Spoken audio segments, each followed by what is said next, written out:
Alhamdulillahirabbil alamin. Asyhadu alla ilaha illallah wa asyhadu anna Muhammadar Rasulullah. Allahumma shalli ala Muhammad wa ala ali Muhammad. Amma ba'du. Baik, teman-teman yang dirahmati Allah Subhanahu wa taala, mari kita bersyukur kepada Allah. Alhamdulillah kita diberi kesempatan hari ini untuk belajar bareng. Ya, ini ada sahabat saya yang insyaallah kita undang di hari ini, yaitu Mas Faris. Apa kabar Mas Faris? Tak lupa salawat serta salam selalu tercurahkan kita dengan Nabi besar Muhammad Sallallahu Alaihi Wasallam, ya, yang mana jika kita pengen sukses dunia akhirat ikutilah Rasulullah Sallallahu Alaihi Wasallam. Baik, teman-teman, apa kabar semuanya? Mari kita awali ya Jumat berbagi cerita hari ini dengan bacaan basmalah bersama-sama. Bismillahirrahmanirrahim. Oke. Nah, buat teman-teman yang belum kenal-kenalan bisa sebutkan nama, asalnya dari mana, kemudian harapannya ikut acara ini apa. Karena ini seru banget teman-teman. Di hari ini kita akan belajar dari seseorang yang saya cukup luar biasa ceritanya. Beliau ini dulu waktu kuliah sudah bisnis kuliner, ya, tapi beberapa kali bisnis, ya alhamdulillah qadarullah mengalami pasang surut lah gitu ya, pasang surut dan ya sempat apa namanya bikin kuliner juga yang lumayan dikenal sih kalau di Jogja sih, apa namanya Chickenpedia. Daerah Jalan Lowano ya namanya Mas, saya lupa. Chickenpedia. Oh iya Chickenpedia, Chickenpedia itu ada tuh di dekat ini ya kampus UAD ya. UAD, UPN. UPN, ada beberapa kampus di Jogja, sekitaran situ pasti ada tuh Chickenpedia. Dan alhamdulillah, nggak tahu kenapa, tahu-tahu jadi YouTubers. Bikin satu video, kemudian booming, viral, sampai 2,8 juta view ya, sempat ya Mas ya.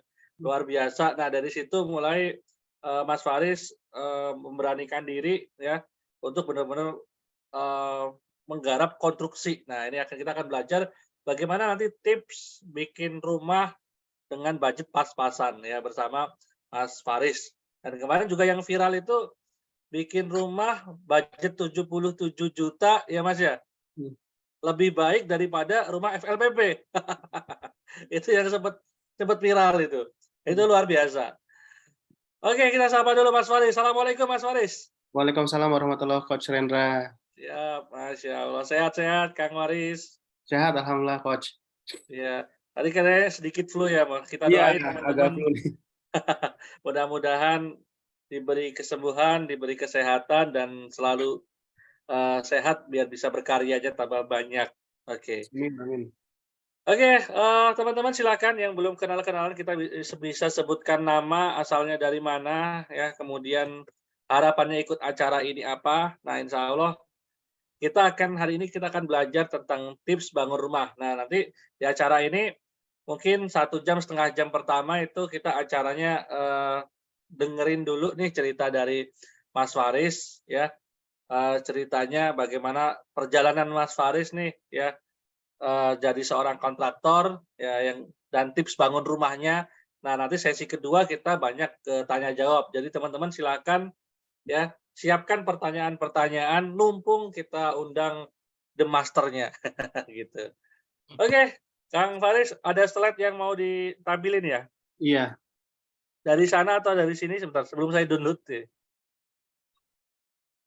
Sebentar. Harus. Oke, ini masih loading tak yang dengan kirim tadi. Dari saya aja Kang, Mas. Siap. Sudah dijadiin admin ya sama Kang Ale? Oke. Siap, oke. Siap, mungkin sebelum masuk ke slide, bisa cerita dulu dong, Kang Faris. Ya, biar bisa. Gambarnya sudah masuk belum ya? Oh, masuk, jelas. Bagus. Sudah ya? Siap. Oke, bisa saya mulai ya? Siap, enggak? Oke. Saya mulai, bismillahirrahmanirrahim. Assalamualaikum warahmatullahi wabarakatuh.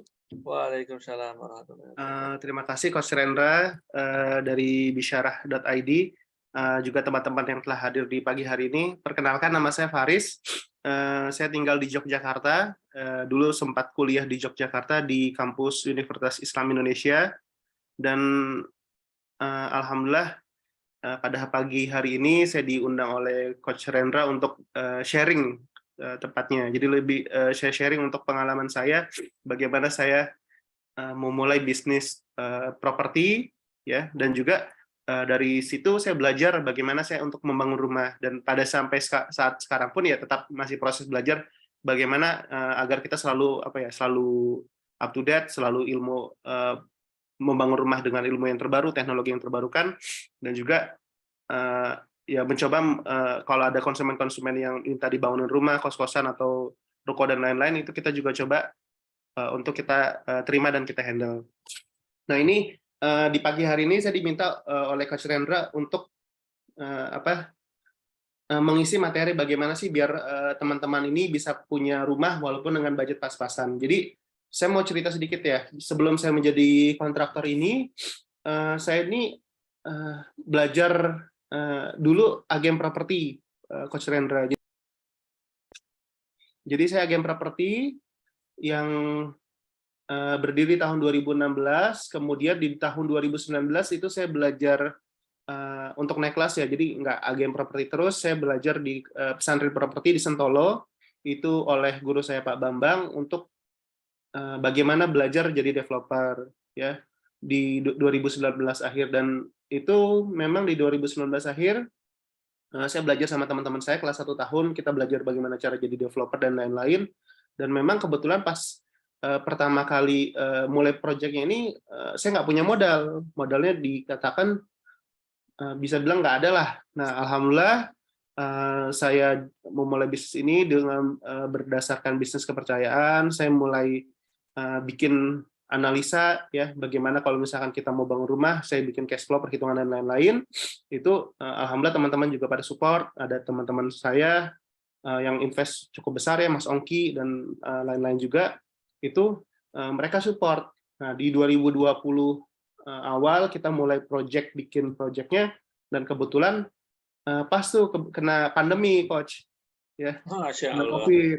Jadi pas kita baru mulai project, kena COVID, nah jualan pas orang semua developer tuh banyak yang susah jualan tuh. Banyak developer susah jualan, sehingga saya putar otak gimana caranya kalau misalkan kita nggak bisa jualan tapi kan operasional terus jalan nih, Coach, ya, buat gaji karyawan, gaji staff, bayar sewa tempat, operasional. Sehingga saya mikir nih, gimana sih kalau kita buka kontraktor aja deh. Karena teman saya bilang tuh dia S2 di Jakarta di kampus UNJ kalau nggak salah ya. Itu dosennya bilang orang yang bisa bertahan di masa COVID adalah orang yang fleksibel gitu loh, mengikuti pasar. Jadi kalau misalnya di COVID dia bisa fleksibel mengikuti pasar, itu nanti ke depan bisnisnya bakal lebih sustainable dibanding yang hanya menerima apa adanya. Bahkan kita bisa lihat sendiri maskapai besar yang kayak di Thailand tuh, pernah ada berita yang sempat viral juga, maskapai aja sampai jualan di pinggir jalan, bikin restoran gitu loh. Bahkan kita tahu pas masa COVID tuh corona, Pizza Hut dan Domino's Pizza aja yang kelasnya udah premium, mereka harus turun ke pasar di pinggir jalan. Kalau pernah lihat tuh, mbak-mbak, mas-mas tuh bawa pizza yang ukurannya kecil, yang 15 ribuan. Demi apa? Demi bertahan, demi survive.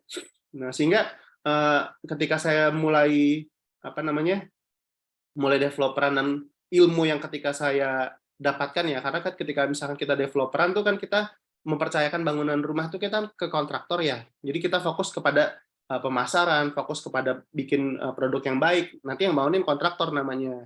Nah, saya percayakan kontraktor, tapi kontraktor pun kita dari bisnis, ibaratnya B2B ya, business to business, dari developer ke kontraktor itu, kontraktor tuh pun banyak yang hasilnya nggak bagus, ya, mengecewakan, nggak sesuai dengan harapan kita. Hingga saya itu mikirin, aduh kok ini kontraktor aja, ibaratnya sesama pembisnis aja tetap dimainin gitu loh, apalagi masyarakat biasa. Sehingga saya pikir, wah nih saya harus ngasih ilmu nih yang setahu saya, yang saya pelajari selama saya developeran, saya pelajari sebagai kontraktor tuh seperti apa. Akhirnya saya buat YouTube. Oke ya, saya lanjut slide-nya. Oke, di materi kali ini Saya mau bahas tentang eh, ada materi, ada perkenalkan ya. Terus alhamdulillah dari YouTube yang saya bikin dari tips bangun rumah itu ada banyak brand yang juga yang bekerja sama. Nggak banyak sih, maksudnya ada beberapa yang alhamdulillah saya percaya. Kemudian kita materi ketiga, tips bangun rumah impian dengan budget pas-pasan, dan terakhir penutup ya. Oke, saya nih perkenalkan, saya owner dari PT PIM. PT PIM apa sih? Yaitu PT Property International Metaverse. Kok ada nama Metaverse-nya? Karena saya punya cita-cita, punya keinginan, bukan kita nanti rumahnya harus di uh, Metaverse ya, bukan di dunia digital, bukan seperti itu juga gitu loh. Jadi memang nanti saya mau kedepannya saya rencana pengen bikin marketplace yang mempertemukan antara penjual dan pembeli rumah yang mau bangun rumah, kontraktor, developer, kemudian arsitek itu di dalam satu wadah gitu loh. Dan itu juga saya mau kembangkan ke depan kalau misalkan dananya sudah mencukupi. Kemudian dari kebetulan saya punya channel YouTube namanya Tips Bangun Rumah. Ya, alhamdulillah pada saat ini kurang lebih sudah 1 tahun berjalan, itu ada 158.000 subscriber. Kemudian, nah ini channel YouTube saya, teman-teman. Nah ini video pertama saya, yaitu rumah murah cuma 77 juta rupiah, dan ini adalah maksudnya memang ada clickbait-nya dikit sih. Jadi rumah murah 77 juta lebih bagus daripada rumah subsidi. Ya rumahnya emang lebih bagus karena modal bangunnya 77 juta rupiah, bukan dengan tanahnya. Ya, jadi memang di sini saya maksudkan adalah rumahnya aja modal bangunnya. Dan ini rumah pertama yang saya bangun di lokasi di Jogja di di Pringgading ya, di Pringgading Pajangan. Nah, ini ada video saya juga, misalkan saya juga ngejelasin tentang apa sih perbedaan batu bata, bata ringan, dan bata kok, apa kelebihannya dan kekurangannya. Dan juga saya juga ada ilmu yang saya dapat dari tim saya, dari staf saya, bagaimana kalau misalkan bikin sloof gantung itu sebenarnya bisa menghemat biaya sampai 81%. Jadi fondasi rumah tuh nggak harus selalu di bawahnya pakai batu kali, nggak harus, tapi pakai sloof gantung dengan teknologi yang benar itu juga bisa dilakukan pakai metode sloof gantung. Ya, juga saya ada nge-review rumah yang sebelah kanan ini, rumah 44 juta rupiah, ini adalah rumah glamping yang didekali orang resort. Ya, saya review, dan rumahnya itu banyak memberikan inspirasi kepada orang-orang lain juga di luar kota yang pengen bangun villa seperti itu. Lanjut ya. Nah, ini di Jakarta juga sama, ada saya nge-review rumah 198 juta. Itu udah sama tanah di Jakarta Timur. Rumahnya memang lucu banget ini. Rumahnya hanya berukuran lebar 2,5 meter. Bayangkan, ini di sini ada 2 rumah nih, bukan 1 rumah. Jadi ada 2 rumah, rumahnya kecil banget.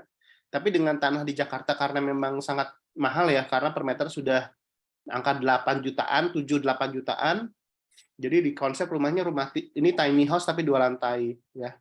Itu 198 juta, dan ini rumah sekaligus villa. Ini saya datang ke perumahan yang dulu dibangun sama Coach Wildan ya, Coach Rendra. Ini Coach Wildan punya ide nih, punya konsep, dia dibikin rumah gaya-gaya arah Lombok nih. Jadi rumahnya bagus, menarik sekali. Sebelahnya juga sama nih, Coach Wildan juga perumahannya yang di-handle sama Coach Wildan. Dan lain-lain. Mungkin teman-teman kalau misalkan mau lihat bisa langsung datang ke channel YouTube saya, bisa untuk nonton. Nah, kemudian nih alhamdulillah juga subscriber yang populer yang nge-follow atau subscribe channel saya, ada Tribun Medan TV, udah 3 juta subscriber. Mensubscribe channel saya juga alhamdulillah juga di followernya aja udah lebih banyak sebenarnya subscribernya daripada saya, tapi subscribe saya. Terus ada Resep Simbo, ada ke Hobi Mancing 200.000, dan lain-lain. Kemudian, nah ini perjalanan karir saya ya, perjalanan karir YouTube saya. Jadi saya pertama kali itu bikinnya tuh 22 Maret tahun 2021 ya. Jadi itu pertama kali saya bikin YouTube. Kemudian alhamdulillah cuman nggak sampai 1 bulan itu saya sudah bisa dimonetize, karena alhamdulillah tadi videonya langsung viral ya. Ini takdir dari Allah ya, campur tangan Allah, nggak tahu saya juga, intinya Allah kasih kemudahan. videonya masuk ke algoritma YouTube sehingga mereferensikan ke banyak orang sampai naik ya dari 10.000, 20.000, 50.000 view, 100.000, 200.000, 300.000 itu cepat banget. Kemudian alhamdulillah dapat endorse juga masuk ketika di Juni 2021. Jadi dari April, Mei, Juni 2 bulan berikutnya itu saya dapat endorse dari Semen Gresik sama Smart Home Oasis. Saya dikasih produk smart home-nya, di video saya juga ada, dan memang produknya bagus ya, saya udah pakai sendiri, saya sudah pakai dan saya buktikan memang produknya bagus. Kemudian di Agustus 2021 saya juga alhamdulillah dapat silver play button. Jadi dari Maret, April, Mei, Juni, Juli, Agustus, nah itu 5 bulan silver play button-nya dikirim ya. Nah ini kita juga semangat untuk meraih ke 1 juta subscriber, tapi memang proses masih. Oke, selanjutnya nih semuanya nih tujuan saya ketika saya meng-review itu saya niatnya memang karena niat berbagi karena Allah gitu loh. Karena saya ngerasa saya aja yang dari bisnis B2B itu ketika saya minta tolong ke kontraktor lain aja, sesama pembisnis aja masih kadang-kadang dikadalin gitu loh. Apalagi kalau konsumen biasa. Makanya saya ketika saya nge-share ilmu yang saya dapatkan selama saya jadi kontraktor dan developer, itu ya niatnya berbagi aja. Tapi alhamdulillah karena niatnya mungkin Allah, semakin kita memberikan, Allah semakin ngasih juga ke kita. Nah, Allah juga kasih kemudahan sama saya. Nah, ini beberapa endorse yang masuk kepada saya ya, ada Oasis Smart Home ya. Ini saya dikasih smart lock, dikasih smart lamp, dikasih disuruh uji dulu, coba dulu, kalau bagus silakan nge-review dengan sejujur-jujurnya, dikasih CCTV, ya produknya kurang lebih 10 jutaan lebih saya dikasih produknya. Kemudian dari Semen kedua, Semen Gresik nih, saya di endorse itu, saya suruh kayak Mario Bros nih, suruh kasih kumis-kumisan sama dikasih baju sama rompi warna merah ini. Ya, namanya Pak Jago, saya suruh berperan jadi Pak Jago, di endorse selama 6 bulan, alhamdulillah dengan Semen Gresik. Ya. Kemudian di Aquaproof juga sama, disuruh untuk ngejelasin produk Aquaproof, dan ada beberapa endorsean lainnya yang cuman agak kecil-kecil ya. Nah, ini beberapa proyek yang saya kerjakan. Ini rumah pertama ya. Jadi nanti saya jelaskan di slide berikutnya, bangun rumah tuh nggak harus sampai selesai dulu gitu loh. Jadi ini bapaknya juga sama, namanya Pak Herman, dia baru ada budget bangun rumah sampai sini aja, sampai plester aci doang, nggak ada dana untuk ngecat, belum ada dana untuk keramik. Nah, dia bangun segini dulu, karena kenapa? Karena nanti harga material makin naik. Ini di Jogja, Maguwo, dan ini di sebelah kanan di daerah Solo, ya, bangun rumah tipe 36, ini di daerah Sleman juga, ini di daerah Jalan Palagan KM 7, yang sebelah kanan, terinspirasi dari rumahnya Coach Wildan. Di sini di Jalan Wates ya, KM 12. Di sini juga sama di daerah Bantul dan lain-lain ya. Ada ini juga sama di daerah Bantul ya. Daerah Bantul, dan di sini di daerah Gamping Sleman. Oke. Nah, masuk ke poin berikutnya. Ini saya mau share ya. Jadi memang ini merupakan salah satu alternatif aja yang nggak harus semuanya dipakai, ataupun mungkin ada orang yang setuju dan tidak setuju. Tapi ini sekadar sharing aja, buat inspirasi aja, tidak menjadi parameter patokan, apalagi membahas fikih ya. Ini pertama, tips memiliki rumah atau membangun rumah impian. Pertama, memilih tanah dengan lokasi alternatif yang masih murah. Ya mungkin tidak terlalu strategis, tapi harganya lebih murah gitu. Yang kedua, membangun rumah dengan konsep rumah tumbuh. Yang ketiga, beli rumah bekas murah yang harganya di bawah harga pasar, kemudian direnovasi. Yang keempat, membeli rumah subsidi baru maupun bekas. Kelima, itu membeli rumah patungan dengan saudara atau keluarga. Ya, itu juga bisa meringankan, nanti saya jelaskan. Keenam, beli tanah, sewa, kemudian beli, terus dibangun dengan metode hire purchase, nanti saya jelaskan juga. Dan ketujuh, kredit bangun rumah dengan pembiayaan ke BMT atau ke bank syariah. Nah, ini tergantung ya pemahamannya. Kalau misalkan ada yang, saya bank syariah tetap saya anggap nggak boleh ya, monggo. Cuman kalau ada yang masih beranggapan boleh ya silakan. Oke, langkah pertama ya, ini beli rumah dengan lokasi alternatif yang masih harganya masih terjangkau, murah, tidak terlalu strategis. Itu beli tanah di tengah kota atau lokasi strategis pasti harganya lebih mahal ya, karena udah banyak peminatnya. Jadi caranya adalah cari alternatif lebih ke pinggiran, karena pasti harganya lebih murah. Ya, tapi perlu diperhatikan juga ketika beli tanah di pinggiran tuh, pastikan legalitasnya aman. Jadi SHM-nya kalau bisa sudah SHM pekarangan. Kemudian bukan di zona hijau atau persawahan, karena di zona hijau itu biasa kalau persawahan itu tidak, nanti ketika pengen punya IMB, izin mendirikan bangunan, atau sekarang namanya PBG, persetujuan bangunan gedung, itu nggak bisa keluar. Ya, sehingga nanti kalau teman-teman bangun rumah, ya ibaratnya kalau nanti ada penggusuran dan lain-lain, teman-teman tidak bakal dapat ganti rugi. Kemudian beli tanahnya itu tidak dekat dengan sutet, saluran udara tegangan ekstra tinggi ya, yang ada kabel listrik yang besar sekali itu, tidak dekat dengan makam kalau bisa, ya karena banyak orang Indonesia yang takut juga rumah masa depan. Tapi kalau misalkan nggak ada masalah ya nggak apa-apa, karena biasa rumah dekat makam itu lebih murah tanahnya, harganya murah sekali. Tidak dekat dengan sungai juga, karena ada namanya GSS, garis sepadan sungai. Itu nanti ketika ada pelebaran sungai, kalau teman-teman bangun rumah dekat situ, kena penggusuran tuh nggak bakal kena ganti juga. Terus bahaya terhadap resiko resiko banjir mungkin. Terus tidak dekat dengan area industri karena bisa keberisikan. Terus ada zat kimia yang misalkan suka buang zat kimia sembarangan, baik di air maupun di udara. Ya, juga kalau bisa sih jangan dekat dengan TPA, tempat pembuangan akhir, dan lain-lain. Dan juga kalau bisa beli tanahnya itu akses jalannya yang bagus, yang baik ya. Jadi syukur-syukur misalkan nanti teman-teman belinya mobil bisa papasan di depan tanahnya, ataupun dekat dengan stasiun. Jadi kalau misalkan teman-teman memang kalau misalkan pergi nanti bisa berangkat naik kereta, ya dekat dengan stasiun kereta tuh sangat membantu sekali, karena nanti lebih murah untuk masalah biaya transportasinya, daripada misalkan harus pergi nanti perjalanan 2 jam untuk sampai ke tempat kerja tuh sangat melelahkan ya. Kemudian ini contoh ya, ini saya kasih gambaran aja sedikit, beli tanah dengan lokasi alternatif, misalkan kalau kita daerah Jakarta pasti mahal, itu bisa jadi belinya di mana? Di Tangerang Selatan, di sebelah sini misalkan. Atau di Bekasi, ya Bekasi di sini, ya Bekasi Kota maupun Bekasi Kabupaten, ataupun daerah Bogor.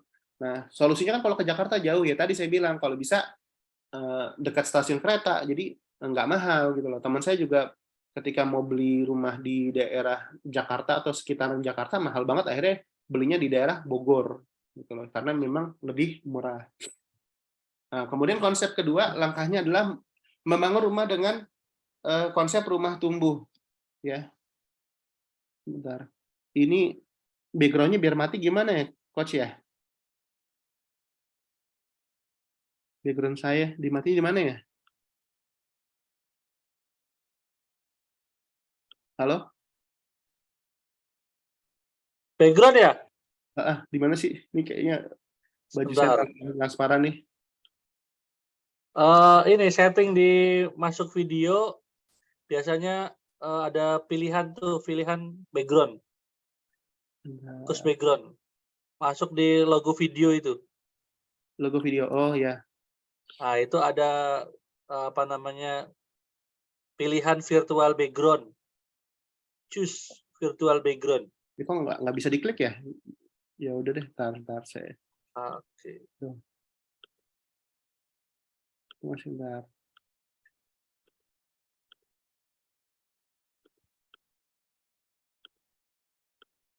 Harusnya bisa. Udah dinonaktifin sih, sebentar ya. Saya coba lagi. Oke, buat teman-teman yang punya pertanyaan sekitar tips bangun rumah, silahkan ya sebutkan nama, kemudian alamat, pertanyaannya apa. Oke. Saya lanjut dulu aja deh, nggak apa-apa ya. Siap. Oke. Bajunya nih ikut hilang-hilang nih.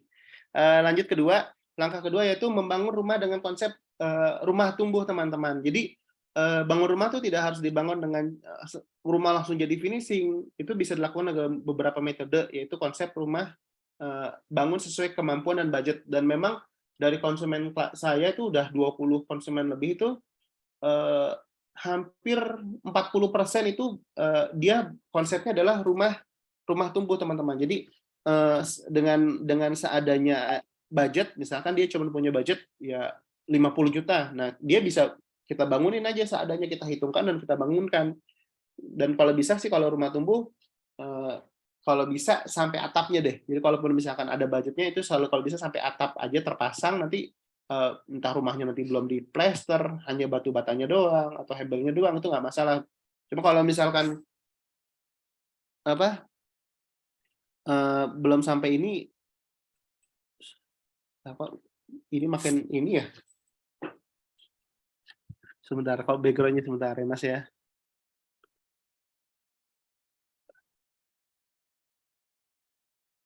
Saya sambil ini ya, sambil ngomong aja ya. Siap, siap. Oke, oke. Jadi apa? Jadi contohnya bikin rumah tipe 60 nih, teman-teman mau bikin rumah tipe 60, tapi budgetnya baru ada buat 30 meter persegi doang.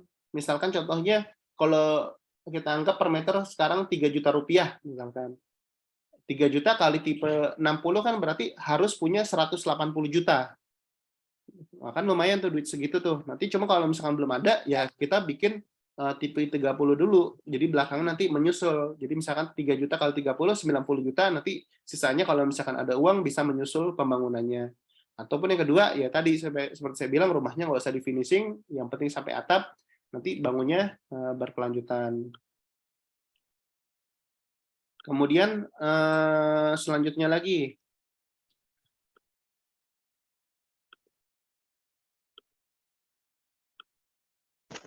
selanjutnya ini untuk membangun rumah dengan konsep rumah tumbuh ya tadi gambarnya. Jadi misalkan pertama beli tanahnya dulu, terus nanti tahap 1 bangun depannya dulu ya rumahnya. Nanti tahap kedua 2017 itu belakangnya dibangun lagi.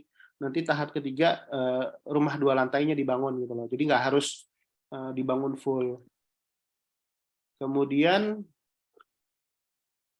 selanjutnya beli rumah bekas yang di bawah harga pasar, kemudian renovasi. Nah, biasanya kalau misalkan kita teman-teman mau dapat harga yang lumayan murah atau di bawah harga pasar, itu ada beberapa faktor. Pertama, pemiliknya sedang BU atau butuh uang.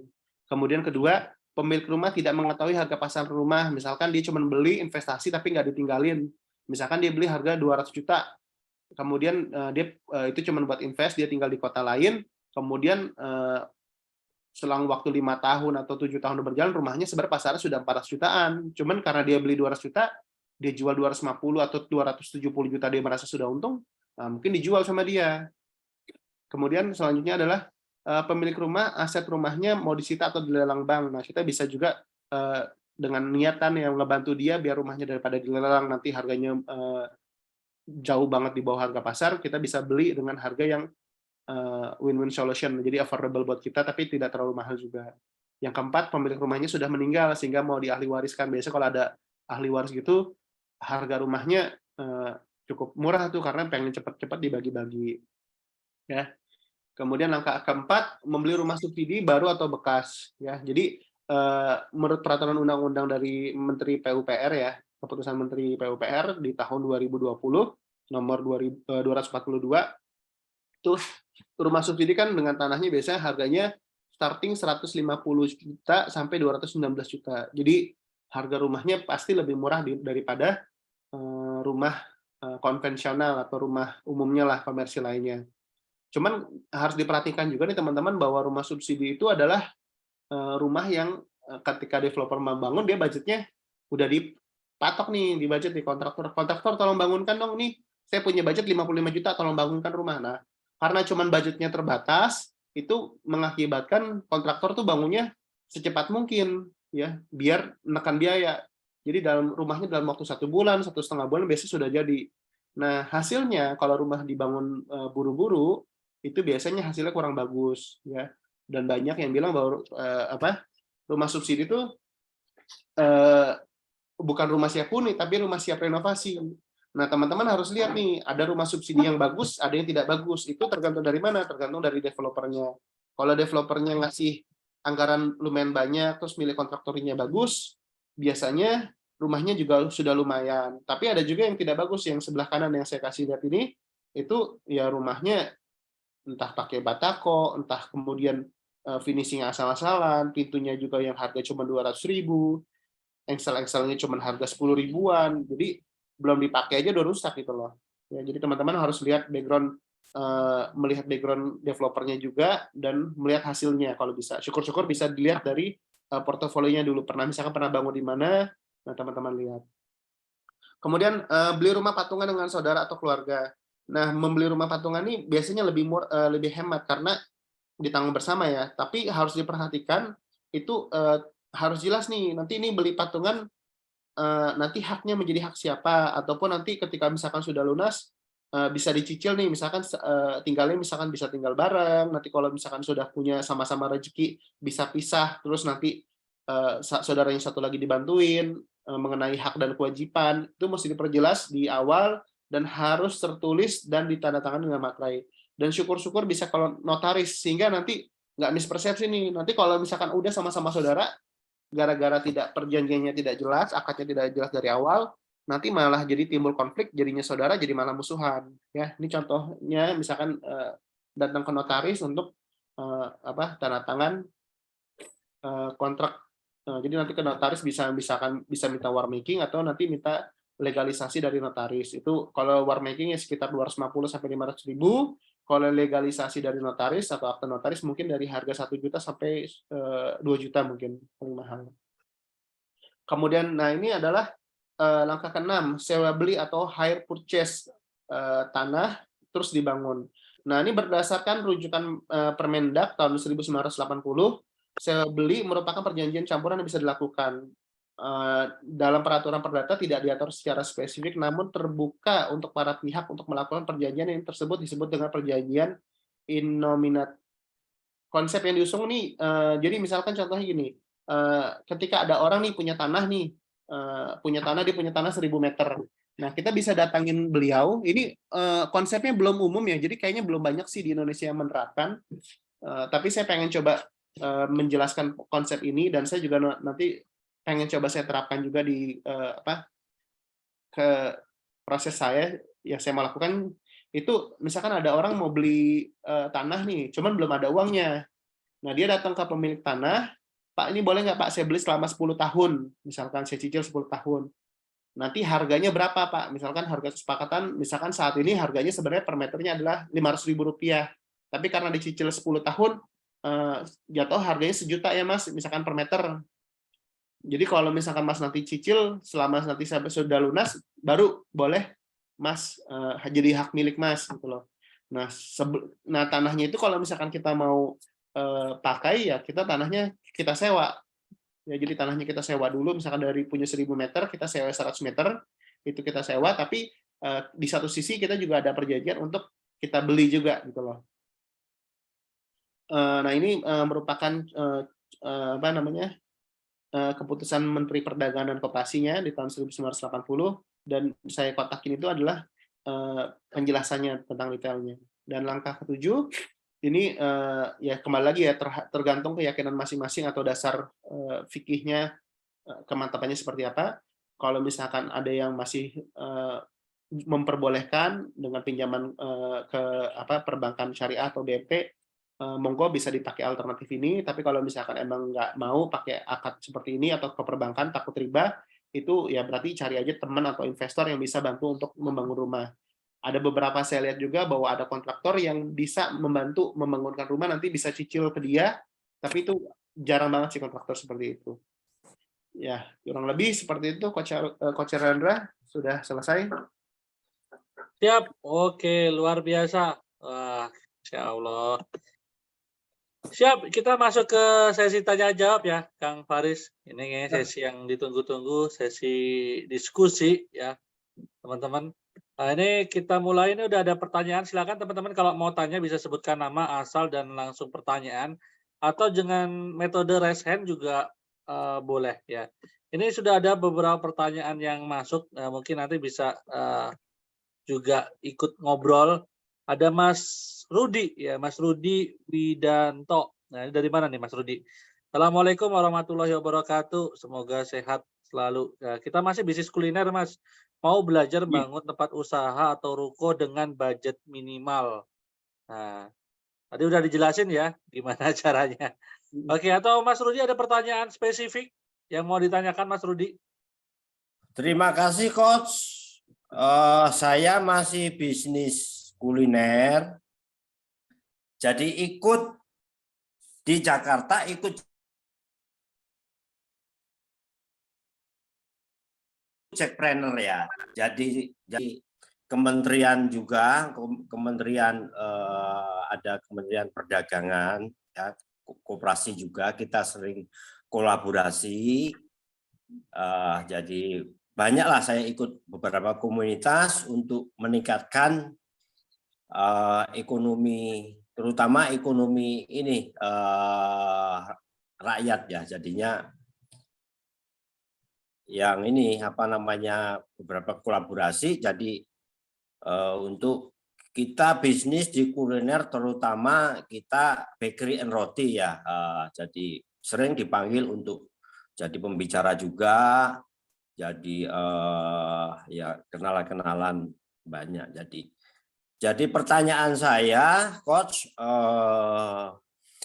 rencana bikin cafe shop ya dengan tanah yang minimal.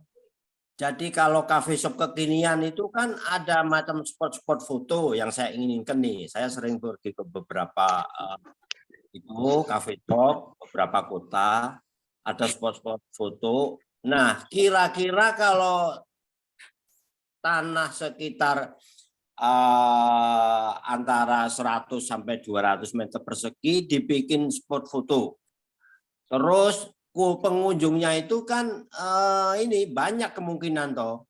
Jadi ada parkir mobil, parkir motor, itu supaya tidak mengganggu di jalan raya ataupun tetangga kanan kiri. Nah, solusinya gitu Coach, yang terbaik gimana? Terima kasih. Wassalamualaikum warahmatullahi wabarakatuh. Waalaikumsalam Waalaikumsalam warahmatullahi wabarakatuh. Monggo Mas Faris. Oke, terima kasih Pak Rudi atas pertanyaannya. Jadi gini Pak Rudi, untuk misalkan memang untuk mendesain sebuah kafe ataupun konsep tempat nongkrong yang instagramable Pak, itu memang prosesnya nggak sebentar Pak. Memang harus biasanya sih kalau misalkan di tahap yang saya lakukan itu di tahap kontraktor, pertama kita mensurvei lokasi dulu Pak, karena kita mau lihat kontur tanahnya. Karena ketika misalkan langsung di lapangan itu kan kontur tanah beda-beda Pak, ada yang misalkan lebih rendah daripada jalan, ada yang lebih tinggi daripada jalan. Kemudian misalkan apakah lokasinya itu bisa truk bisa masuk ke sana untuk membawa material, sehingga itu mempengaruhi juga terhadap harga.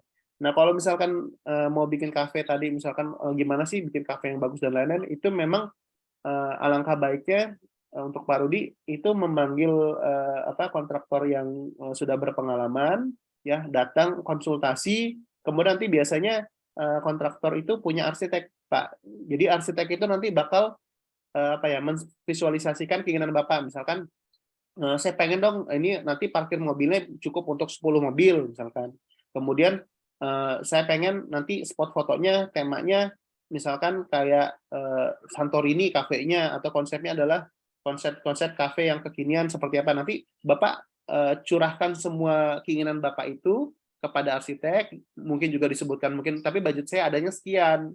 Nah, nanti arsitek itu akan mencoba memvisualisasikan keinginan Pak Rudi itu dalam bentuk visual gambar ataupun video. Pak, nanti kalau misalkan ini konsepnya seperti ini Pak, cuman ya kembali lagi ya, intinya ketika konsepnya semakin rumit, kemudian bangunannya semakin mahal, pasti harga semakin mahal. Cuma kalau misalkan intinya Bapak mau ngikut kepada budget Bapak, ya berarti bisa aja dilakukan, tapi ya ada harga, ada rupa. Kalau misalkan budgetnya semakin murah, ya berarti yang bisa dilaksanakan yang nggak bisa banyak permainan atau memakai bahan-bahan material yang lebih mahal. Kurang lebih seperti itu sih Pak jawaban dari saya. Baik, terima kasih Coach Faris atas masukan. Ya, mungkin insya Allah ya nanti kita yang terdekat ya nanti. Kalau ini yang dari yang untuk sekalian landscape kali ya itu ya. Iya, sekalian landscape-nya Pak. Iya benar. Iya. Kalau misalkan maaf ya sekali lagi. Jadi ini yang untuk Instagramable Cafe Nako ya, itu beberapa tempat itu.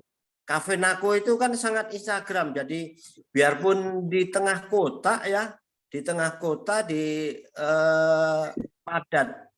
Ya, saya lihat di daerah Jakarta Barat itu ada Cafe Nako baru itu sangat ramai sekali. Saya lihat itu hanya tanah seberapa luas, enggak gede ya, 200 meter kurang lebih.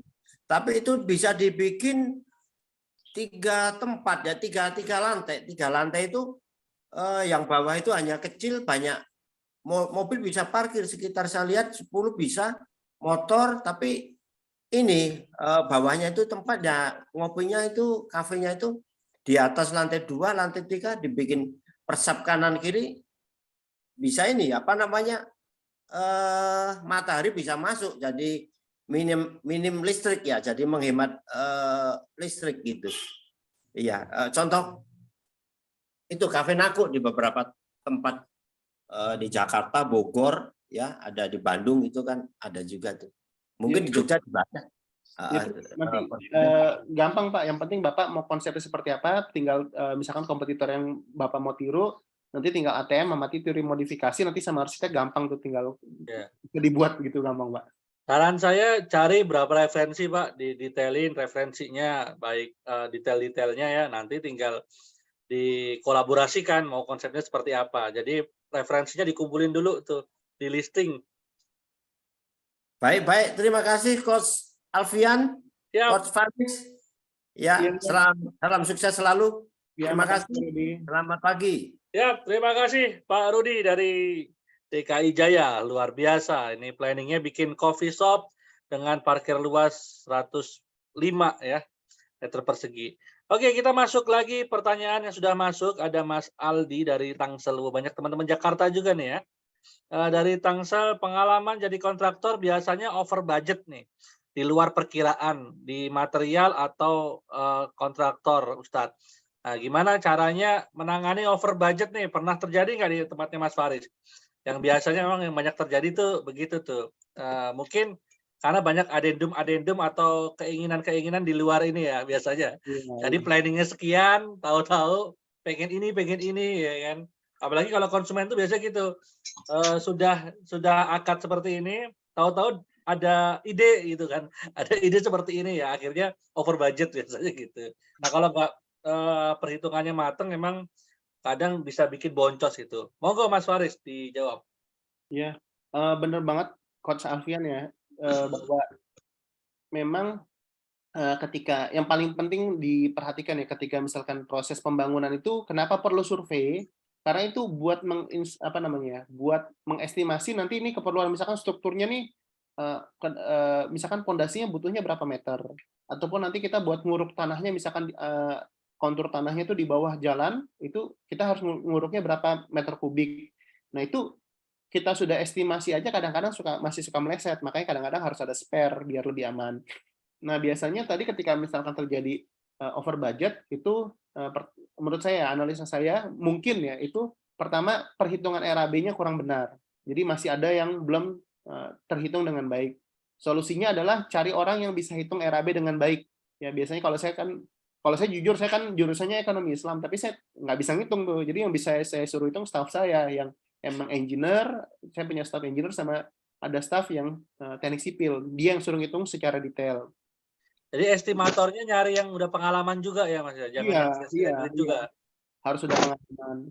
Kemudian kedua, tadi misalkan bisa over budget, misalkan kita nggak bisa asal nembak aja, misalkan per meter nih bangun rumah 2,7 juta, tapi belum lihat lokasi, bisa jadi nanti ternyata material nggak bisa sampai ke sana, yang sehingga bisa kalau pakai truk nggak bisa, harus ngelangsir, harus pakai mobil losbak kecil, sehingga itu biaya juga pasti membengkak. Itu juga harus diperhitungkan. Kemudian juga bisa jadi ketika misalkan ada adendum yang seperti tadi Coach Rendra bilang, itu kita juga di perjanjian awal harus clear. Ketika misalkan ketika perjanjian kerjasama itu kita harus, kalau bisa ya, masukkan volume pekerjaan. Ketika nanti volume pekerjaannya bertambah, kalau volume pekerjaan yang bertambah, itu kita bilang sama konsumen di perjanjian, kita bakal cas dengan perhitungan yang kita udah pernah buat. Misalkan pekerjaan pondasi nih, tadinya totalnya adalah 30 meter kubik pekerjaannya. Ternyata pondasinya lebih dari 30. Nah, itu kita bisa cas. Cuma kalau kita nggak bilang volumenya kita tidak masukkan, ketika offer ada addendum, kita nggak bisa ngecas karena loh kan ini kan saya sudah sesuai dengan akadnya, yang penting rumah saya jadi. Tapi kan kedalaman pondasi itu mempengaruhi juga misalkan terhadap volume yang dikeluarkan. Makanya kalau di perjanjian saran saya itu volume pekerjaan itu disertakan, sehingga kalau misalkan nanti ada pekerjaan penambahan volume itu menambah biaya. Dan juga kalau jangan biasain kalau ada addendum walaupun kesalinnya kecil-kecil ya, Mas ini dilebarin dikit deh, ini ditambahin ini dikit deh, tinggal tambahin dikit, itu tetap harus masuk addendum. Jadi sebelum dipekerjakan, ketika merubah gambar kerja, ya baik merubah gambar lokasinya ataupun volumenya, entah ketinggian, entah lebar itu berubah, itu harus masuk addendum dan ditanya dulu, ini ada perubahan nih volumenya sekian, nambahnya sekian, mau nggak? Kalau mau dikerjakan, kalau nggak mau nggak usah. Karena kebanyakan konsumen tuh nggak ngerti gitu loh. Misalkan berubah dikit, oh ini berubah dikit kok cuman sekian, kayaknya nggak repot. Padahal nanti pembersihannya harus berubah, strukturnya harus berubah. Itu yang menyebabkan over budget. Oke, siap, terjawab ya tadi untuk masalah over budget. Itu Boleh memang bertanya? hitungannya harus perlu ya estimator yang profesional untuk ngitung. Biasanya salah ngitung sih biasanya gitu. Mungkin ada teman-teman yang bertanya dulu. Oh, silakan. Assalamualaikum. Waalaikumsalam warahmatullahi wabarakatuh. Iya, Mbak Lufiah izin ya? bertanya. Iya, Silakan ya. izin bertanya, Coach Haris, terkait dengan proyek-proyek Coach Haris di awal-awal itu, bisa jadi dari sisi ilmu atau pengalaman konstruksi masih belum banyak ya. Iya benar. Nah, itu mensiasatinya bagaimana agar yang pertama tidak dibohongi oleh kontraktor, apalagi kalau masih awam sekali begitu. Karena tadi juga sempat disinggung oleh Coach Haris bahwa ketika melakukan penawaran B2B aja masih dimainkan oleh mereka, oleh kontraktor seperti itu. Nah, di situ apakah Coach Haris itu meng-hire orang yang memang kompeten dengan akad bahwa diujroh dari sisi jasanya, ataukah memang kerjasama dengan kontraktor yang nggak suka mainin begitu? Itu yang pertama. Yang kedua, terkait tadi ada slide tentang sewa beli. Kalau sedikit yang saya tahu, kalau misalkan memakai itu berarti ada 2 akad dalam satu transaksi. Jadi disewa dan juga dibeli. Padahal yang sedikit saya ketahui sekali lagi, bahwa ketika barang yang dibeli, meskipun itu dengan belum lunas, katakan kredit begitu, maka pada hakikatnya itu menjadi hak pembeli begitu. Jadi kalau di situ ada 2 akad sewa dan beli, berarti barang yang dibeli kalau misalkan pembeli tidak mampu membayar, berarti barang itu akan diambil, disita. Berarti kalau seperti itu sama aja dengan sewa. Begitu. Mungkin minta masukannya begitu. Apa mungkin saya salah pemahamannya? Begitu dulu mungkin. Terima kasih sebelumnya. Nanti yang kedua mungkin saya jawab. Oke, nanti saya minta bantuan Coach Rendra juga ya. Oke, untuk yang pertama, Ibu Lutfia ya? Siap, ya. Ya. Ibu Lutfia, itu memang gini Bu, kita nggak bisa ya sekelas developer besar atau kontraktor besar pun pasti ada aja celahnya Bu. Jadi misalkan gini Bu ya, kita lihat nih hasil, Pak kita mau lihat portofolio Bapak dong, pernah bangun di mana aja. Nah kita diajak keliling nih Bu, diajak keliling, ini rumahnya saya buat, kita lihat oh bagus, rumah kedua yang dibuat oh bagus, rumah ketiga dibuat bagus. Tapi ketika proses bangunnya, dia nggak pakai tukangnya waktu bangun waktu dulu, itu hasilnya bisa berbeda juga. Ya, jadi dulu kok hasilnya bagus Pak, yang saya lihat kok di sini kok kurang rapi. Oh iya, tukangnya beda ya Mas, soalnya yang itu udah lagi ada kerja proyek di tempat lain. Jadi memang untuk yang bisa kita lakukan, kita nggak bisa memastikan 100% pasti bagus Bu, nggak bisa Bu. Cuman kita bisa meminimalisir, misalkan contohnya kita lihat portofolionya dia, rumah yang dikerjakan mana aja sih Bu, misalkan. Kemudian misalkan supaya nggak dibohongin, sebelum kita nanti kasih uang DP, kita bisa main ke rumah kontraktornya, lihat dulu, Pak saya mau main ke rumah Bapak dong. Jadi kalau misalkan sewaktu-waktu dia, kita udah ngasih DP nih, misalkan 20% atau 30%, terus orangnya hilang, kita kan bisa samperin ke rumahnya misalkan.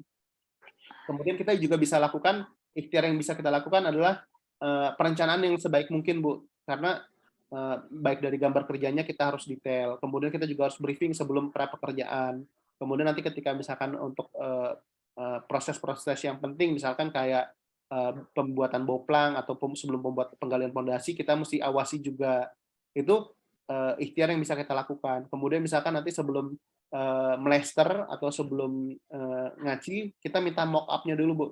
Pak, jangan di plaster semua, Pak. Di satu sisi, Pak, saya mau lihat hasilnya seperti apa. Kalau saya ACC, hasilnya bagus, baru boleh ke semua sisi.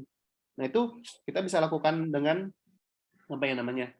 Dengan mitigasi resiko seperti itu, Bu. Jadi ada QC-nya, ada quality control-nya. Sebelum masuk ke proses berikutnya, kita cek dulu. Sebelum masuk ke langkah berikutnya, kita QC lagi, Bu, quality control lagi, dan lain sebagainya.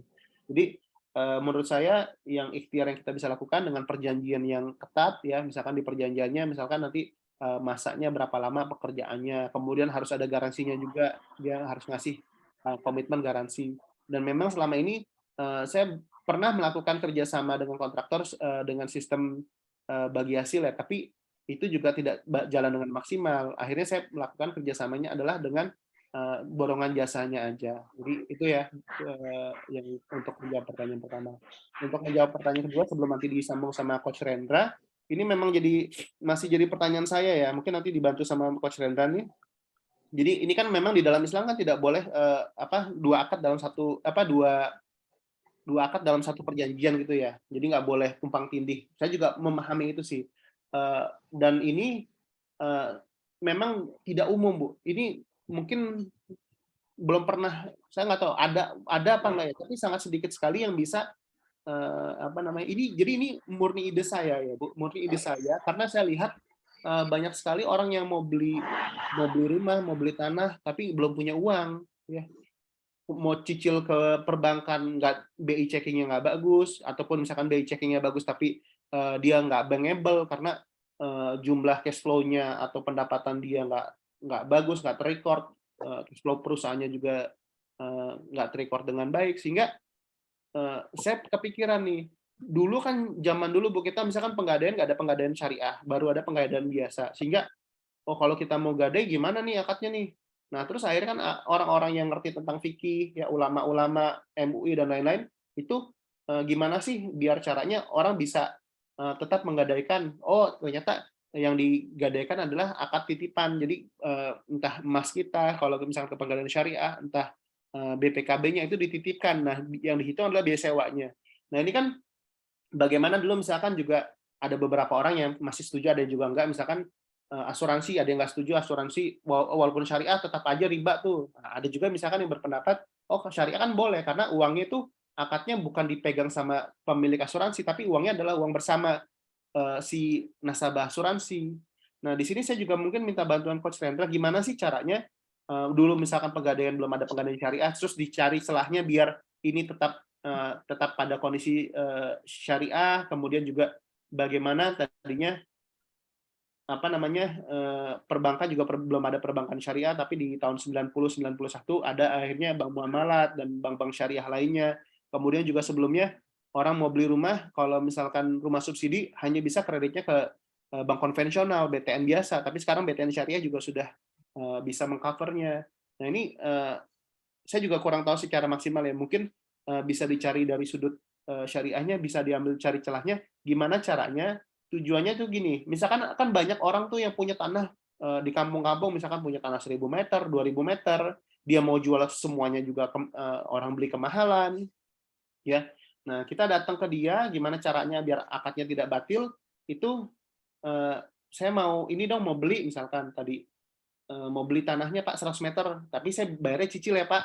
Nah, selagi nyicil itu kita nempatin tanahnya, itu apakah kita harus bayar sewa apa enggaknya, itu saya kurang paham tuh. Mungkin dari Coach Rendra bisa dibantu sih Coach, ini gimana caranya solusinya biar orang-orang nggak punya rumah, nggak punya tanah, itu mereka nggak harus kredit ke bank gitu loh. Jadi nyicilnya langsung ke pemilik rumah gitu loh. Dan ini memang saya belum tahu nih solusinya seperti apa. Kira-kira Coach Rendra bisa bantu Coach? Siap, oke. Terima kasih. Ini harusnya memang jatahnya Ustadz Firly ini. Oke, teman-teman, memang kalau dalam Islam itu untuk fikih-fikih kontemporer ini memang nanti banyak perbedaan pendapat, itu memang iya, jelas. Jadi fikih kontemporer itu seperti apa? Dulu di zaman Nabi nggak ada, sekarang ada. Misal Dulu di zaman Nabi nggak ada bayi tabung, sekarang ada bayi tabung. Dulu zaman Nabi nggak ada asuransi, sekarang ada asuransi. Dulu zaman Nabi nggak ada pasar modal, nggak ada koperasi, nggak ada bank syariah, nggak ada ya, nggak ada bank itu nggak ada. Tapi sekarang ada. Berarti kan itu masuk dalam tahapan kontemporer. Dan memang perlu seorang mujtahid yang bisa menarik hukumnya, termasuk mujtahid yang memang mendalami di fikih muamalah. Nah, memang kadang perbedaan pendapat itu biasanya terjadi memang karena perbedaan mendalami fakta, ya, fakta. Nah, ada yang mendalami faktanya cuma setengahnya aja, tapi tidak mendalami fakta secara utuh. Ada yang memang mendalami fakta secara utuh. Ada yang memang mendalami fakta tidak sampai ke rukun dan syaratnya nih. Misal jual beli kan ada rukun dan syaratnya. Sewa menyewa kan ada rukun dan syaratnya, tapi tidak sampai situ. Cuma sampai ke ini sekedar apa namanya, boleh atau enggaknya, atau hukum taklifinya aja, ya. Jadi kalau dalam fikih itu kan ada hukum taklifi, ada hukum wad'i. Taklifi itu kan wajib, sunnah, mubah, makruh, haram. Nah, kalau wad'i itu sah, batal, fasad, rukhsah, dan lain sebagainya. Nah, itu biasanya ada yang tidak lengkap, tidak menyertakan itu dan lain sebagainya. Nah, gimana sikap kita ketika ada perbedaan pendapat? Nah, itu sebenarnya kita wajib yang namanya mentarjih, ya. Mentarjih itu apa? Memilih pendapat yang memang terkuat, ya, terkuat. Kita sudah benar-benar mentarjih, dapat pendapat yang terkuat. Karena memang beramal dengan pendapat yang lemah itu juga tertolak, dan kita misalnya mengamalkan sesuatu juga dengan hawa nafsu juga nggak boleh. Saya pengennya yang ini aja pendapatnya, itu juga nggak boleh. Memang wajibnya memilih yang terkuat. Nah, itu nanti memang ada pelajarannya sendiri kami bareng Ustadz Firly. Nah, terkait tadi yang langkah ke-6 ini, memang sebenarnya solusinya gampang sebenarnya. Itu kan sebenarnya masuknya multi akad. Memang dalam Islam itu ada perbedaan pendapat lagi nih. Ada memang ulama yang membolehkan multi akad, ada yang tidak membolehkan multi akad. Tapi yang terkuat itu sebenarnya itu yang tidak membolehkan multi akad. Jadi satu transaksi itu tidak boleh saling mengikat, diikat dengan 2 akad. Karena potensinya tadi, ya jadi bingung kan sebenarnya. Ya mau seperti ini, nggak boleh seperti ini. Ya tadi sewa beli digabung jadi satu, ya kan kayak leasing kan gitu. Sewa, leasing itu kan sejatinya sewa beli sebenarnya. Dia kalau misalnya leasing itu ya belum selesai pembayaran, itu dihitungnya sewa. Makanya dia bisa ngambil tiba-tiba kalau kita belum lunas, ya kan. Nah, kalau dalam Islam, kalau sudah jual beli, itu namanya berpindah kepemilikan.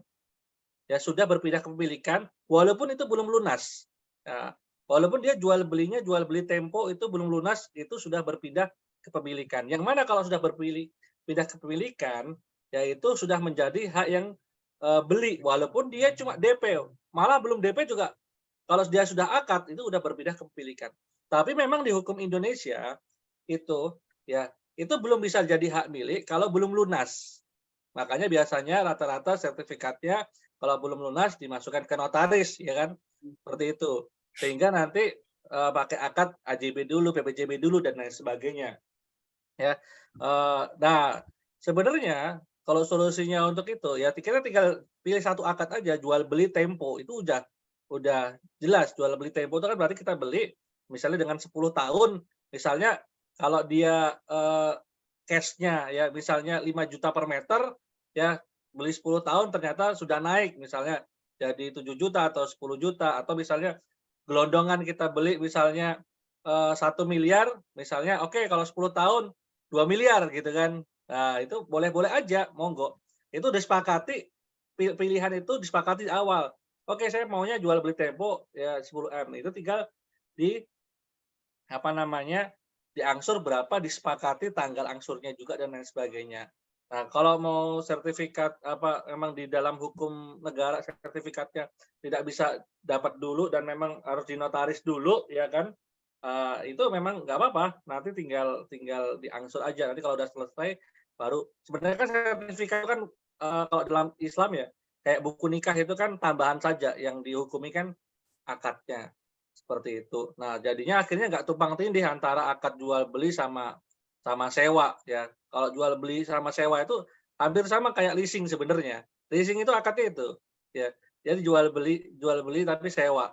Jadi kalau dia belum lunas itu dianggap sewa ya, yang mana dia bisa tarik sewaktu-waktu. Itu kan nggak adil, nanti tahu-tahu jenengan ya belum lunas itu kan ditarik sewaktu-waktu ya karena jenengan gagal bukan gagal bayar ya, bayarnya misalnya mundur gitu kan. Kan orang kan nggak tahu dalam 10 tahun itu kan bisa bayar lancar terus atau enggak juga kita kan tidak tahu. Makanya memang dilihat juga mitigasi resikonya, kemampuan bayarnya, kemudian perjanjiannya dan lain sebagainya. Nah itu nanti kalau mau bahas lebih dalam sih di kelas muamalah nanti bareng Ustadz Firi biasa dijelasin ketika ada perbedaan pendapat juga seperti apa ya, itu dijelasin ya. Termasuk tadi kalau kita ngelihat transaksi ya, misalnya kita menghukumi bank itu sebenarnya nggak bisa dihukumi itu haram, itu nggak bisa juga. Itu harus dilihat per transaksinya. Tidak semua produk bank haram gitu. Misalnya saya masih pakai transfer ya itu nggak haram gitu kan. Saya juga masih pakai nabung di bank juga itu bukan produk yang haram. Jadi dilihatnya per transaksinya begitu. Itu sih menjawab ya Mas Faris. Oke, sebelum Baik. masuk Sedikit terkait pertanyaan tadi, apakah mau ini menekankan benar nggak bahwa berarti proyeknya Pak Haris berarti selang beberapa waktu berikutnya terkait dengan konstruksi itu berarti dihandle sendiri dalam artian learning by doing atau merekrut tenaga ahli atau teknik sipil semacam itu yang tugas intinya itu ada ya intinya adalah quality control saja atau bagaimana? Pak Haris. Mungkin Mas Faris bisa ceritain di kantornya itu ada struktur organisasinya apa.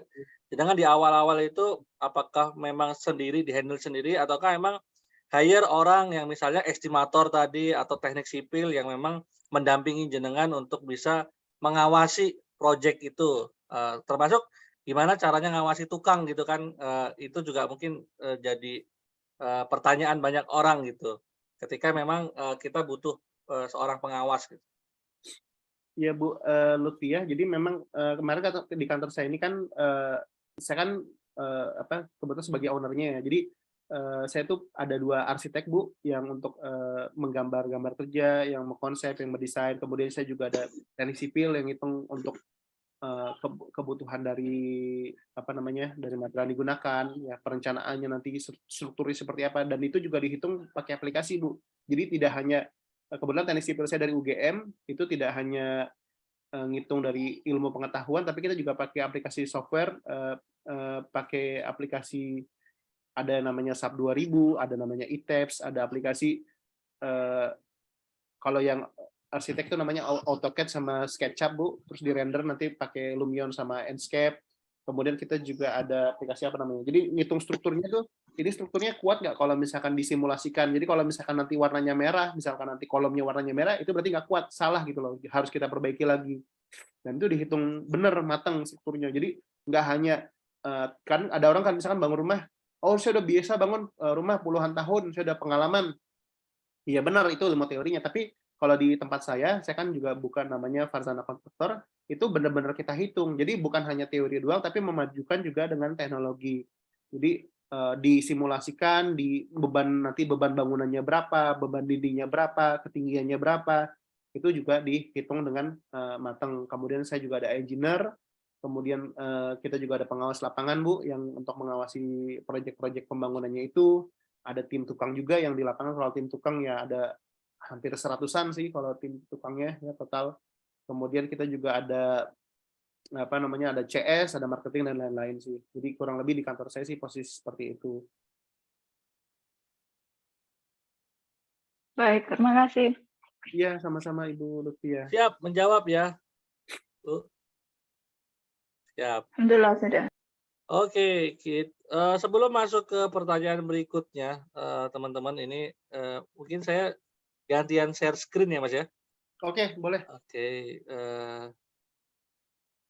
bentar. Artinya gimana nih? Oke, udah.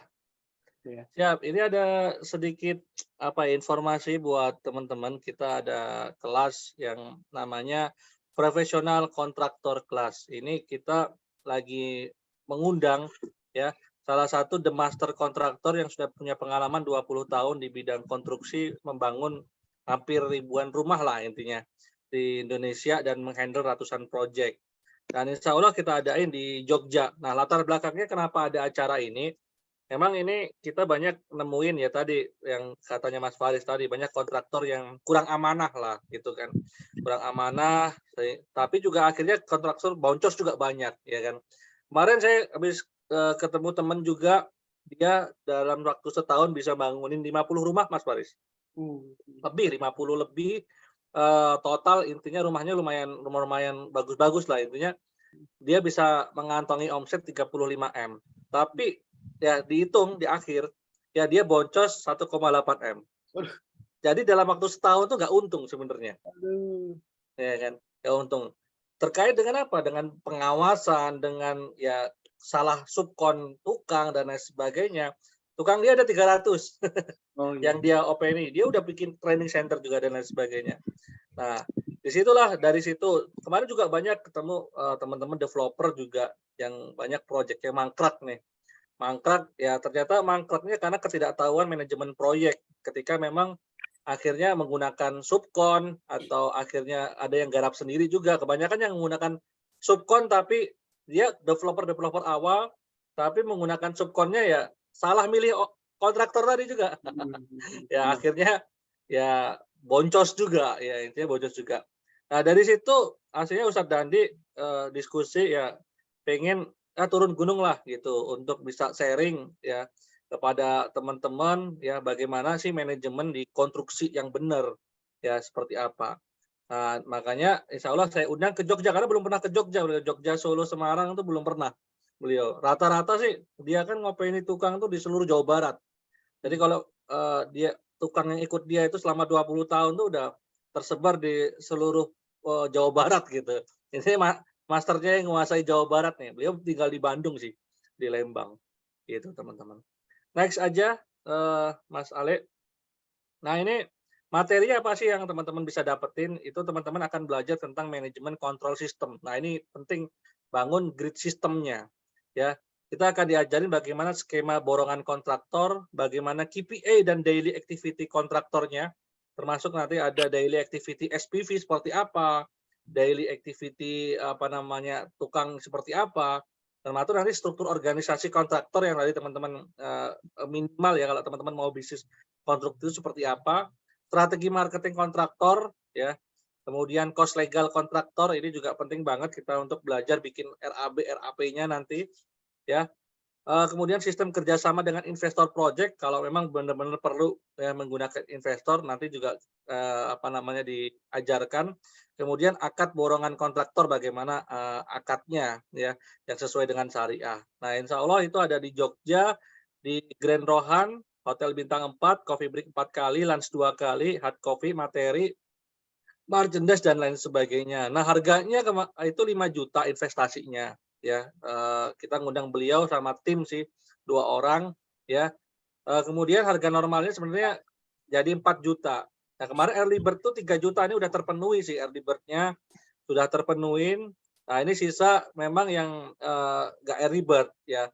Tapi silakan teman-teman yang mau daftar 2 orang, kita kasih harga spesial banget yaitu 5.500.000 aja untuk 2 orang ya, langsung 2 orang.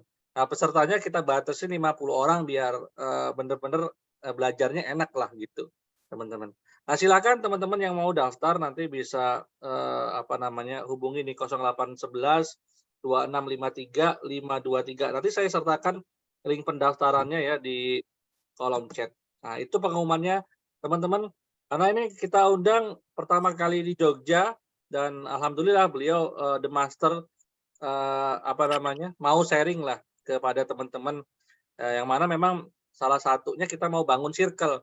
Beliau itu banyak project tapi ya beliau kan developer sekarang. Salah satu proyeknya banyak ada di Palembang itu juga bangun masjid, bangun sekolahan, ya kan, bangun gudang juga, kemudian bangun ini. Cuma ya itu ketika dia di daerah-daerah nggak punya partner nih, partner untuk apa namanya kontraktor karena ya dalam apa ya timnya sendiri sudah kehabisan lah gitu. Nah, siapa tahu teman-teman bisa jadi circle partner juga ya kontraktor beliau ya beliau main connya bisa cari subkonnya ya bisa atau kolaborasi biasanya Dan biasanya di circle ini memang kita pengen bangun circle kontraktor yang memang amanah. Ini yang kita cari-cari ya. Jadi kita memang yang kita tekankan di sini, kita akan jadi nyari duit itu bukan sekedar ngurangin apa ya spek bangunan, bukan gini. Kita akan benar-benar jadi kontraktor yang memang amanah dalam artian itu profesional, dalam segi kerja profesional, dalam segi akad juga profesional. Itu sih teman-teman sedikit pengumumannya buat teman-teman, silahkan join karena terbatas tanggal 25-26 Februari ya, akhir Februari. Gitu teman-teman pengumumannya. Oke, kita masuk sesi tanya jawab lagi, silahkan mungkin ada yang mau ditanyakan teman-teman ya. Oke. Nah, buat teman-teman mungkin yang pengen baru belajar menjadi kontraktor atau mau belajar bangun rumah sendiri, ada tips nggak sih Mas Faris apa yang harus persiapkan di awal-awal ya, biar memang minim resiko. Jadi Mau belajar. itu sih. Kalau mau belajar minim resiko sih sebenarnya yang paling gampang. Jadi teman-teman belajar terus dibayar, mau nggak? Tuh, belajar dibayar. Itu paling gampang, teman-teman daftar ke perusahaan kontraktor, belajar. Jadi nggak apa-apa mulai dari bawah dulu. Itu keuntungannya apa kalau teman-teman belajar belajar ke perusahaan kontraktor? Keuntungan pertama teman-teman itu ya tadi ya, jadi dapat ilmu plus digaji. Kedua, teman-teman bakal dapat relasi tukang-tukang yang bagus, karena untuk dapat tukang-tukang bagus tuh nggak gampang. Jadi teman-teman tuh biasa kontraktor-kontrak atau developer-developer besar atau kontraktor besar tuh mereka butuh trial error juga. Nyoba tukang ini, saya bilang dia ngerjain bagus, tapi pas besoknya ketika kita lihat portofolio beda hasilnya. Kenapa? Karena tukangnya ngerjain beda orang. Kalaupun sama orang bisa jadi orangnya lagi sakit. Jadi variabelnya banyak banget yang mempengaruhi kualitas bangunan jadi bagus apa jelek. Nah, ketika teman-teman nanti bekerja di perusahaan kontraktor, teman-teman bakal dapat link nih, oh beli material yang murah-murah di mana aja, beli besi yang murah di mana, beli nanti untuk beli pasir yang murah di mana, batu bata yang murah di mana, kemudian hebel yang murah di mana. Itu kan karena volumenya banyak. Kalau kita tahu tempat-tempat yang udah paling murahnya, itu sangat menghemat sekali. Kemudian nanti dapat juga relasi untuk arsitek yang bagus, siapa yang gambarnya mungkin di situ. Kemudian nanti juga dapat tukang-tukang yang bagus, ya, vendor-vendor nanti yang aluminium yang bagus mana, itu teman-teman bisa dapatkan dengan mudah dan gratis sih kalau misalkan kerja di kontraktor. Tapi memang susahnya ya, menurut saya yang paling bagus tuh mindset-nya diperbaiki ya. Jadi ketika kerja ke kontraktor tuh jangan untuk mencuri ilmu terus keluar, jangan. Itu mindset-nya kalau menurut saya udah niatnya kurang bagus ya. Jadi ketika kita datang untuk belajar di sebuah perusahaan kontraktor, niatnya kalau kata Tung Desem Waringin, kita jadiin dia partner kita nanti di kemudian hari. Ya, jadi jangan mindset-nya kita curi ilmunya nanti jadi kompetitornya dia, jangan. Tapi ketika kita sudah belajar, sudah bisa, kemudian kita sudah bisa berdiri mandiri sendiri, kita tawarin dia, oh saya mau buka cabang nih di kota lain atau di kota itu, kita mau nggak sih bagi hasil mudarobah atau musyarakah dan lain-lain. Tawarkan dulu. Kalau misalkan dia nggak mau, ya berarti kan kita yang penting sudah itikat baik ya, bahwa kita nggak mau jadi kompetitor dia langsung. Kalau misalkan dia mau, ya udah kerjasama. Insya Allah jadi lebih berkah, karena bukan jadi lawan, tapi jadi kawan. Kalau saran saya sih seperti itu. Siap. Ya, keren. Kemarin juga Ustadz Dandi sempat cerita, dia punya supir Mas, dia tuh gonta-ganti supir sering. Ya, supirnya ini ya pernah nembung gitu kan sama Ustadz Dandi, dia pengen belajar jadi kontraktor lah. Nah, dimulainya dari apa? Ya sudah, dengan mulai dulu dari purchasing. Jadi bantuin pengawas untuk belanja. Nah, dari belanja itu dia tuh tahu belanja ini. Habis sambil ngelihat tuh ini untuk apa. Itu naik nanti jadi SPV gitu, naik. Ya, di situ lebih cepat belajarnya sih. Jadi langsung ngelihat, langsung praktek dan lain sebagainya, teman-teman. Nah, itu silakan. Itu juga salah satu cara yang cepat ya teman-teman belajar. Bisa juga ya ikut workshop besok ini. Sebenarnya kan yang besok ini sudah rangkuman dan udah dibikin template-nya sama Ustadz Dandi. Misalnya teman-teman Ya nggak usah bikin KPI, dia udah ada KPI tukang kayak apa tuh udah apa. Kalau dia ngerekrut SPV itu kerjaannya apa aja udah ada. Jadi kita nggak usah trial error, udah tinggal ngikutin work instruksinya. Tinggal nanti di lapangan dicocokin nih. Oh ternyata tukang kerjanya ini. Nah gitu. Itu sih teman-teman. Silakan yang masih ada pertanyaan, kita masih ada waktu untuk tanya jawab ya. Silakan juga bisa ya yang mau ikut kelasnya offline ini ada di bisarah.id/professional kontraktor. Ya. Kemarin juga sempat saya di Japri Kang Wildan, Kang Faris. Ingin bikin workshop fliperan lah di Jogja, dia belum pernah main ke Jogja. Siapa tahu bisa kolaborasi juga sama Kang Wildan untuk fliperan tuh. Jogja ini cocok sebenarnya buat fliperan daripada developeran karena tanahnya habis kalau developeran. Betul banget. Kalau fliperan masih oke lah biasanya. Masih banyak yang bisa digarap. Cuma kalau developeran nih sudah tidak, kalau secara hitung-hitungan itu udah tidak masuk gitu. Agak susah. Agak susah. Oke. Silakan teman-teman yang mau bertanya, kalau tidak ada mungkin closing statement dari Kang Faris ya. Nanti teman-teman bisa cek channelnya di Tips Bangun Rumah. Instagramnya juga ada ya Kang ya. Di Tips Bangun Rumah juga. Silakan teman-teman di situ subscribe di situ. Teman-teman bisa banyak dapat ilmu daging lah sebetulnya, bukan cuma kulit itu ilmu daging. Kalau saya lihat channelnya itu bukan sekedar kulit ya. Jadi luar biasa Mas Faris ini ya tadi semangatnya berbagi karena Allah ya. Dari situ banyak rezeki itu datang sendiri ternyata ketika kita mau berbagi dan tidak pelit-pelit. Oh ini ada pertanyaan nih masuk nih. Oke. Oh Yulianto Banyuwangi mau tanya nih Mas. Apakah RAB sangat menunjang keberhasilan proyek tersebut? Bagaimana dengan RAP ya, rencana anggaran pembelanjaan dan RAB? Ya, jadi untuk RAB itu bedanya RAB sama RAP apa sih? Nah kalau RAP itu rancangan anggaran pembiayaan tuh, jadi itu angka real ya. Jadi kalau RAP itu angka real, kalau RAB itu angka beserta profit. Jadi ada profitnya juga di situ. Nah biasanya kalau RAP itu kita hanya keluarkan untuk tim internal kita ya, dan itu juga kadang-kadang kalau RAP-nya salah hitung ya masih meleset juga. Nah ketika ketemu dengan klien atau konsumen biasanya kita mengeluarkan dengan hitungan RAB, rencana anggaran biaya, dan itu tergantung teman-teman. Kalau kemarin YouTube itu ngambil saya buka sistem cost and fee. Jadi sistem paling aman sih win-win solution ya. Menurut saya itu adalah sistem cost and fee. Jadi kalau misalkan si kontraktornya ngebangunin rumah itu ketika nanti ada terjadi pembengkakan biaya itu dia juga aman. Nah, kalau misalkan yang punya rumah yang minta dibangunin rumah itu juga aman ketika kalau misalkan dia sistemnya by nota, cost and fee, dia juga harganya juga lebih terjangkau. Jadi kalau misalkan terjadi harganya lebih murah nih, ternyata nggak sesuai dengan perencanaan, dia juga lebih murah. Tapi kalau misalkan sesuai dengan agak bengkak, ya dia juga ikut nambah. Jadi sama-sama diuntungkan sih kalau menurut saya dengan sistem cost and fee.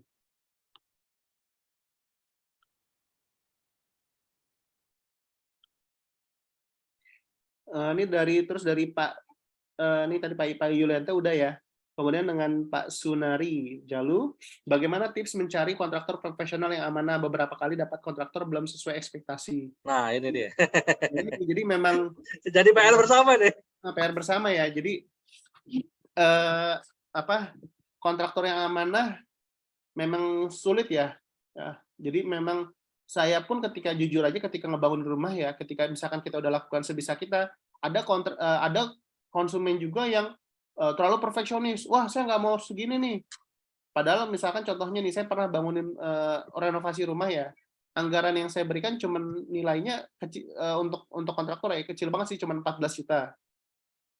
Banyak kontraktor nggak mau ambil bahkan. Dan saya pernah volume pekerjaan itu saya coba pernah nge-share ke kompetitor itu kompetitor aja minta 30 juta lebih, sedangkan saya jualnya hanya 14 juta. Ngambil untungnya tuh berapa persen ya? Udah 1000% lebih. Ya karena nilai kecil tuh kadang-kadang kontraktor ya hanya buang-buang uang. Nah, saya niatnya sebisa mungkin mau nilai proyeknya kecil, mau besar, sebisa mungkin saya bantu gitu loh orang ya. Cuman kadang-kadang kita udah mencoba menolong ya. Kan cuman kan karena proyek kecil kita juga ambil untung. Untung saya kalau nggak salah nggak sampai 2 juta apa ya untungnya. Nggak sampai 2 juta dengan omset segitu, itu aja masih dikomplain habis-habisan. Wah kok nih rapihnya nggak kurang rapi sih, harusnya rapihnya begini dong. Nah, dia terlalu perfeksionis, kita juga ya ada harga ada rupa kan, ibaratnya kita juga kalau misalkan mau rapi banget juga tukangnya beda dong, bukan tukang rumah biasa, mungkin yang udah biasa ngerjain hotel, bisa ngerjain apartemen yang finishingnya super lama. Cuman saya ngerasakan dari posisi saya kontraktor pun ada juga ketika konsumen yang nggak puas karena memang konsumennya itu terlalu perfeksionis. Ada juga memang konsumennya benar tapi kontraktornya nggak benar, kontraktor nakal. Bisa jadi dia nggak sesuai, nggak amanah lah, hasilnya kerjanya asal-asalan, kemudian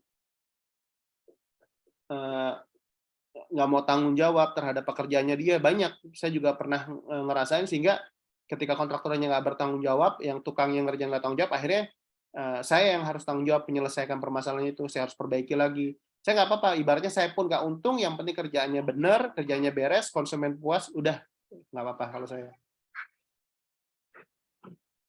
Oke, ini mungkin saya nambahin untuk Pak Yulianto. Ini ada pertanyaan tambahan kan, bagaimana sebaiknya akad dengan kontraktor apabila pekerjaan tersebut ya kita serahkan kepada kontraktor lain ya.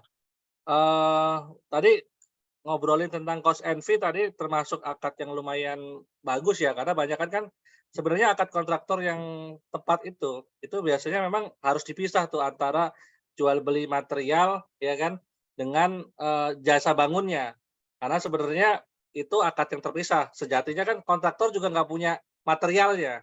Nah, itu sebenarnya akadnya itu ada dua ya. Jasa bangunin sama beliin material. Nah, beliin material ini bisa ya wakalah bil ujroh juga bisa, wakalah perwakilan, bisa juga sih samsaroh atau makelaran juga bisa gitu. Ya, itu bisa. Nah, nanti kalau akadnya bagaimana kontraktor apabila pekerjaan tersebut diserahkan ke kontraktor lain. Nah, ini kalau akad subkon ini nanti tinggal diperjelas ya bagaimana, apakah sistemnya itu ada yang modelnya semacam di ijaroh ala ijaroh atau maklaran. Nah, itu juga harus jelas. Nah, kalau ijaroh ala ijaroh itu kan masih bisa. Jadi saya misalnya dapat pekerjaan dari Mas Faris ya, misalnya sekian, kemudian saya tanya ke kontraktor lain mau nggak ngerjain sekian, nanti dapatnya sekian, atau part aja, nah, monggo nanti. Cuma nanti lebih detail sama Ustadz Firly sih biasanya di forum muamalah, karena beliau yang lebih mendalami gitu. Atau Mas Faris ada pengalaman bagaimana? Kalau Mas Faris kayaknya jarang disubkonin lagi ya kalau udah dikasihkan ke beliau, karena cost and fee-nya juga marginnya cukup berapa persen Mas biasanya cost and fee-nya Mas? Awalnya kok dulu 9% ya, Oke. Pak Chandra. Cuman emang 9% kan saya juga Tipis staffnya banget ya. ada 8 kok kecil banget. Jadi Kalau sekarang punya saya naikin tim di kantor 15%. nggak nutup tuh. Iya, jadi sekarang saya naikin 15%. Terus Iya, ya, iya. insya Allah sih kan biasa kontraktor ngambil untung kan 15-30%. Nah, saya ya 15% ya udah paling rendah lah umumnya gitu loh. Ya. Siap. Monggo disesuaikan dengan marginnya aja. Tapi jangan punya pengalaman subkonin lagi nggak? Nggak ada kah? Kalau biasanya saya kalau misalkan ada pekerjaan yang saya suruh subkon kan adalah tenaganya, Mas. Jadi Oke, tenaganya tenaganya kita aja. borongin, ya tenaganya kita borong, cuman material dari kita kontrol. Soalnya kalau kadang-kadang ya bisa aja sih sama material juga, cuman kadang-kadang ketika kalau misalkan materialnya nggak sama kita tuh dia speknya diturunin, coach. Jadi Ya, misalkan banyak kita kan bilang gitu ya. kalau saya gini, saya mau bangun rumah tuh sesuai dengan SNI. Misalkan untuk campuran semen sama pasir di SNI kan kalau semennya pakai semen Gresik, semen Holcim itu 1/7 boleh. Ya kalau misalkan semen 3 roda itu 1/6. Itu saya bilang tuh ke kontraktor, ke pemborongnya, Ini speknya harus 1:6 ya untuk bangun campuran semen sama pasirnya. Nah, itu kalau misalkan kita nggak tulis spek jelas kayak gitu, itu sama dia suka dicari celah, nanti dibikin 1:10 biar semennya lebih hemat. Nah, itu saya sangat hindarin gitu loh. Makanya mending material kita cover sendiri, dia material habis dipakai, nanti kita supply lagi. Cuma kalau misalkan bukannya nggak boleh sama borongan sama materialnya boleh, tapi kalau bisa dikunci di spek itu detailin. Nanti besinya besi 10 tapi yang full, kemudian nanti aluminium, kusen aluminium pakai yang ketebalan berapa, kemudian pakai baja ringan, nanti jarak antara kuda-kudanya harus 1 meter, jangan sampai 1,6 meter atau 80 cm aja. Itu kalau nggak detail biasanya suka dicolong itu sama pemborongnya. Siap. Menjawab ya, Pak Yulianto. Oke. Siap, silakan kalau mau ada pertanyaan lagi. Kalau tidak ada, kita tutup saja. Ya mungkin pesan-pesan buat teman-teman nih, tips ya untuk bangun rumah gimana, Mas Faris?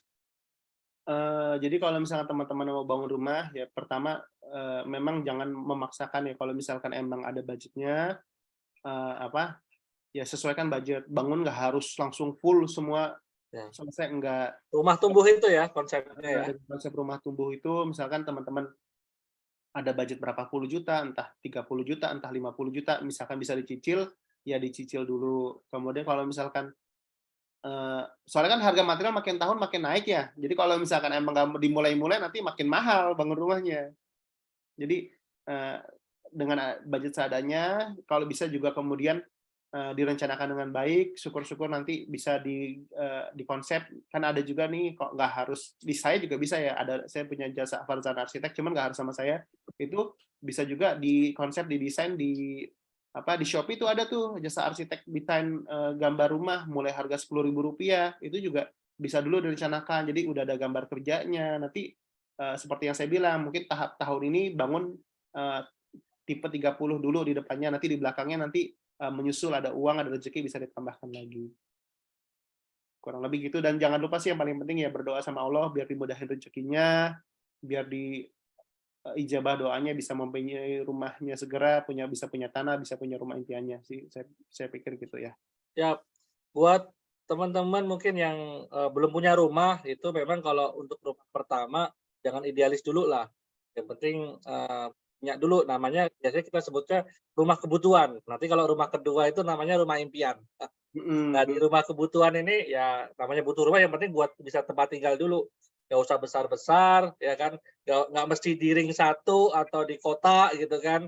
Nah, jadi bisa sesuaikan dengan budget. Nanti kalau sudah mulai tumbuh, rezekinya juga udah mulai ada, nah, mulai bikin rumah impian. Nah, tadi bisa untuk modal tuh rumah yang tadi tuh, bisa dijual lagi ya kan, buat beli tanah yang lebih upgrade itu bisa. Banyak kan teman-teman juga begitu.